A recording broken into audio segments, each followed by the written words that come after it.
Hello, good morning. This is Tom from Tom and Ruth Healthy Lifestyle. How's everybody doing today? 10 common problems in a relationship. Man, I am no expert on this, but I'm just going to talk about this briefly and kind of give you guys maybe some ideas and maybe help things along. Sometimes we really don't think about some of these things. And sometimes maybe we just, including myself, because I'm surely not perfect. And I am at fault probably of 6 of these myself. So I'm not sitting here saying that I'm perfect for sure. And I constantly work all the time at my relationship. Number 1 on the list is dishonesty. Dishonesty can take many forms, including lying, hiding things from your partner, maybe chat rooms, boyfriends, girlfriends, social media, breaking promises. Over time, it can erode the foundation of trust in a relationship. We don't really realize that when you're on social media, even though you're talking to a guy and your husband or wife or girl and your husband or wife don't know anything about it, is that cheating? Sometimes people may think it's cheating, but as long as it doesn't get into intimate things and things like that, it's just normal conversation that friends would have. Number 2 on the list is controlling behavior. A controlling partner may try to dictate what their partner thinks and what they wear, who they spend their time with, or how they spend their money. This can lead to feelings of resentment and a major cause of conflict. People don't realize that controlling behavior is something that, everybody has some type of things that they battle with all the time. A controlling behavior is something that it's easy to do because you're trying to protect somebody and you're trying to keep them from harm. And maybe dictate what their partner wears, that's not something that I would do or anything like that. But spend time with, I really don't care.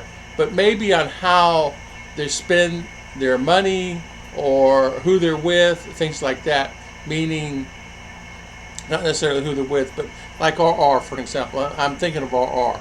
I want to know who she spends time with, how long she's going to be with them, right?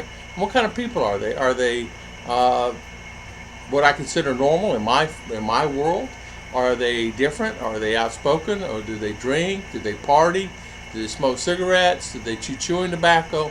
Well, what do they do? And so just because you smoke or drink or chew chewing tobacco does not mean you're mean. Believe me. Because I did all those above myself.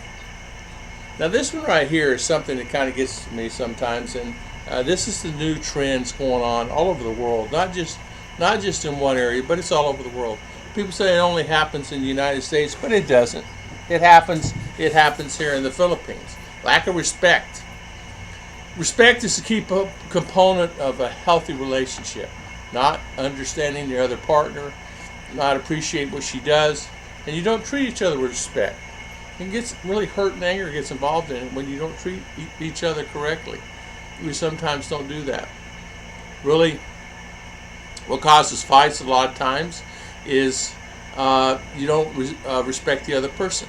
You got to respect the other person and respect who they are. If they're speaking something that's on their mind, you need to be quiet and listen. If they're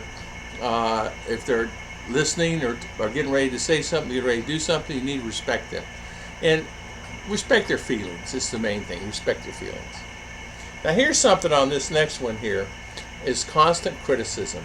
Criticism can be constructive in a small doses, but when it's constant, it can be damaging to her self-esteem. It can actually hurt the relationship as a whole. Constant criticism.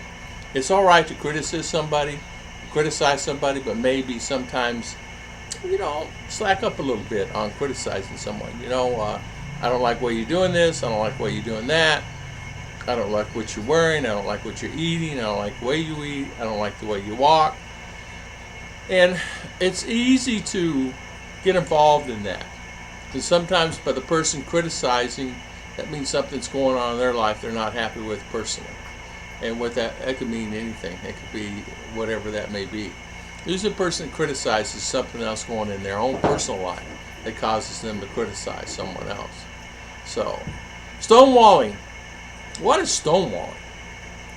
Stonewalling is a form of emotional withdrawal that involves shutting down and refusing to communicate.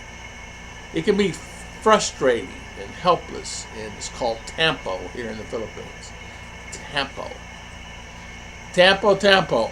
If you're in the Philippines, you're going to actually run across this quite a bit.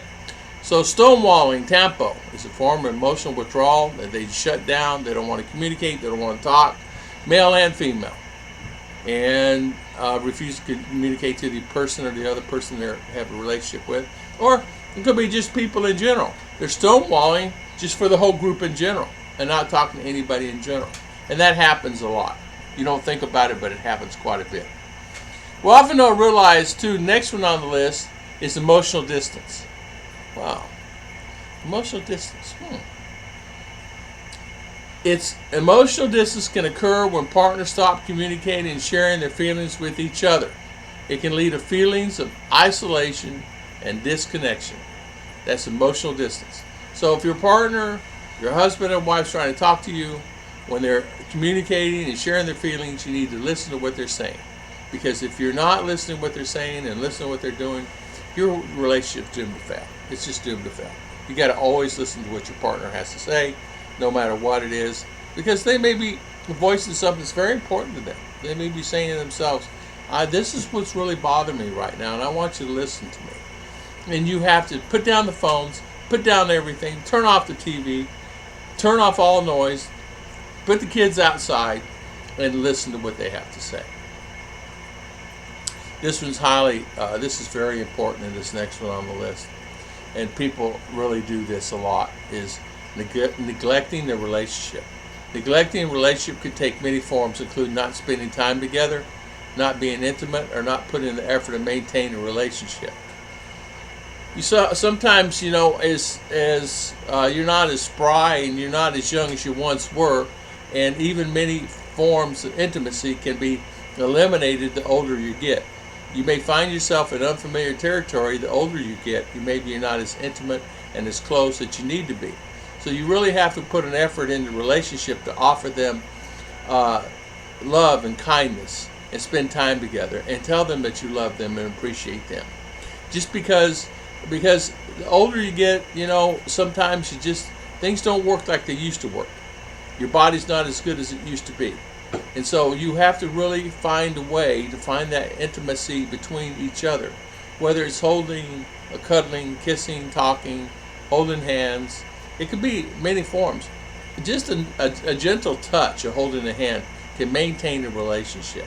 A gentle touch of not spending time together, spend time together. Put the phones down. Eliminate all that stuff. Eliminate the TV. Eliminate all the stuff. Eliminate whatever is going on in life. Spend time with your husband and wife, and you'll notice that things will get a lot easier, because she'll become more affectionate, and so will you. And we don't really realize how important that is. Next one on the list is withholding affection. Now, if you withhold affection, such as hugs, kisses, physical touch, it can leave the other partner feel like they're unwanted, unloved. For example, sometimes maybe you say kiss bye. A lot of people will just give a little touch on the lips. Well, no, you need to give affection. It needs to be a good hug. It needs a physical touch. You want the partner when they leave, because that may be the last time you'll ever see that partner again, because we're not guaranteed when we walk out that door that the people will come back home. A good friend of mine one time was left, and we were talking on the porch, and he was a neighbor of mine. He said, I'm going to go to town and get some milk. And I said, okay, I'll see you later. I said, come on over tonight and we'll go barbecue some beef ribs. So he said, fine. So his wife was sitting on the porch with him, and I'm sitting out there. They were over at my house. So when he left, didn't think anything about it. Went on a motorcycle, and I said, it sure is taking him a long time to go get some milk. It's because she wanted to make mashed potatoes. Her version of mashed potatoes, with good milk, good cream. The absolute best mashed potatoes I ever had in my life was this lady made it. She made it with whole milk and, butter and sour cream and the whole 9 yards. Long story short, he didn't arrive. So we're calling his phone, no answer. Eventually someone answered the phone after about an hour and a half, because the store was literally 5 miles from the house. And he got in an accident and he passed that day. And the last time I ever saw him was that moment. And it happens. So withholding affection such as hugs, kisses, touch, and even a kiss on the cheek, make it a good kiss. Make it a good kiss, because you never know. Nothing's guaranteed. All right, withholding affection. Make sure you always give those hugs. Lack of empathy. Empathy is the ability to understand and share the feelings with the other person. When partners lack empathy, they may not understand or fail to provide emotional support when it's needed. Empathy could be a situation where something that someone's telling from the bottom of their heart, it's very important to them, and they're telling it like it is. And when you sit there and like, okay, well, thank you, and you walk away from that, that person is going to feel unneeded. They're not going to have the emotional support and fail to provide that emotional support. So you really need to have that empathy and understand what they're trying to say and understand them. Maybe hold them. Maybe kiss them on the head. Maybe just be there. Hold their hands. It doesn't have to really realize that you have to, when you have a partner and they're really trying to tell you from the heart, they're telling you from the heart what's bothering them. And so you need to realize and take the time and listen. And when you don't do that, your relationship's doomed. I got to tell you, you're not going to have a close relationship. And I always try to do that with Ruth. I always try, if she's telling me something, I try to listen. If she's showing me something on the phone, I drop whatever I'm doing. I don't hold the phone. I don't hold anything at all. And she's telling me something from empathy, from her heart, or showing me something that's very important to her. So I stop immediately what I'm doing. Am I good at that? I've learned to be good at that. And do not pick up the phone. If she's talking, do not look somewhere else. And do not watch TV as she's talking to me. Because when you do all those things, you're going to find yourself in unfamiliar territory, and you're going to find yourself a person's not going to love you as much as they did at one time. They will. Can you fall out of love? Eventually you can. You can find reasons easily to come out of love with that person. So you got to always maintain and fill the well of that feelings and emotions and things like that. Spend time together. Go out and have a nice lunch together. Go out and have a nice dinner together. Spend time without the kids.